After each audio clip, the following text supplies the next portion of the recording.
உள்ளுக்குள்ள வெறுமை நிமித்தம் சுற்றியுள்ளவர்களால் அதிக வெட்கத்தை அனுபவிக்கிறேன் கர்த்தாவே. இந்த வெட்கம் எப்பொழுது மாறும் என்ற கேள்வியோடு இருக்கும் ஆத்மாவே, இன்று கர்த்தர் நமக்கு சொல்லுவது, என் ஜனங்கள் ஒருபோதும் வெட்கப்பட்டு போவதில்லை. யோவேல் 2:26. இந்த வசனத்தை முழுமையாய் நாம் வாசிக்கும் போது, நீங்கள் சம்பூரணமாக சாப்பிட்டு திருப்தி அடைந்து உங்களை அதிசயமாய் நடத்தி வந்த உங்கள் தேவனாகிய கர்த்தருடைய நாமத்தை துதிப்பீர்கள்.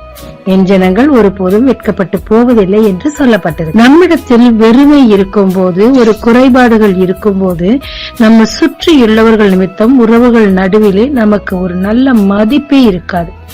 ஒரு பணக்காரன் எல்லாம் நிறைந்து சம்பூர்ணமாய் இருப்பவனுக்கு மத்தியில் அவனுக்கு கிடைக்கும் மரியாதையில் அணு அளவும் நமக்கு கிடைக்காது. ஆனால் நம் தேவனோ நம்மை வெட்கப்படுத்த விட மாட்டார். தன்னை நம்பின தன்னுடைய பிள்ளைகளுக்காக எதையும் செய்ய அவர் ஆயத்தமாயிருக்கிறார். எகிப்தில் இருந்த தன் ஜனங்களை அநேக அற்புத அடையாளங்களை செய்து தேவன் வெளியே கொண்டு வந்தார்.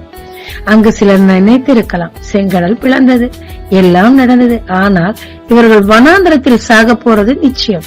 இத்தனை லட்சம் பேருக்கு தண்ணீரும் உணவும் யார் கொடுப்பார் என்று நினைத்திருக்கலாம். ஆனால் தேவனோ அதிசய விதமாக அவர்களுக்கு மன்னாவையும் தண்ணீரையும், மேகஸ்தம்பம், அக்கினி ஸ்தம்பம், கால் செருப்பு கூட அவர்களுக்கு குறையவில்லை, காடைகள் ஒன்றும் குறையாமல் கர்த்தர் கொடுத்து மிக அதிசயமாய் நடத்தி கொண்டு வந்தார்.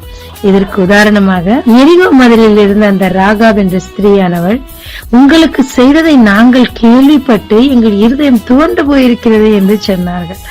அந்த அளவு உலகமே எதிர்பார்த்தது அவர்கள் வனாந்தரத்தில் மடிந்து போவார்கள் என்று. ஆனால் அங்கு நடத்தின தேவன் இன்னும் ஆச்சரியமாக அதிசயமாக அவர்களை நடத்தி கடத்து வர செய்தார்.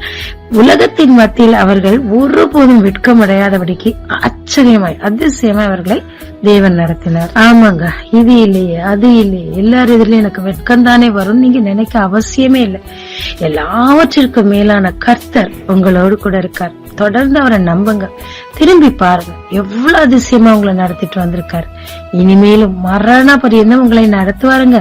உங்களை ஒருபோதும் அவர் வெட்கப்படுத்த மாட்டார். அவரை மட்டும் பற்றி கொண்டிருங்க. ஜெபிக்கலாமாங்க. ஆண்டவரே, நான் திரும்பி பார்க்கும் போது ஆச்சரியமான உங்களுடைய வழி நடத்துதல்களுக்காக உமக்கு நன்றி. என்னுடைய தேவைகள் எல்லாவற்றையும் சந்தித்தீரே, எல்லாரும் மத்தியிலும் எங்களை கம்பீரமாக நடக்க பண்ணினீரே, உமக்கு கோடி நன்றிகள் ஐயா. நன்றி மறவாமல் உம்மை துதிக்க, தொடர்ந்து உமக்குள் நடக்க எனக்கு கிருபை தாரும். இயேசு மூலம் பிதாவே, ஆமென். இயேசு கிறிஸ்துவின் நாமத்தில் இந்த நாளில் உங்களை ஆசீர்வதிக்கும் ஜீசஸ் விஷன்.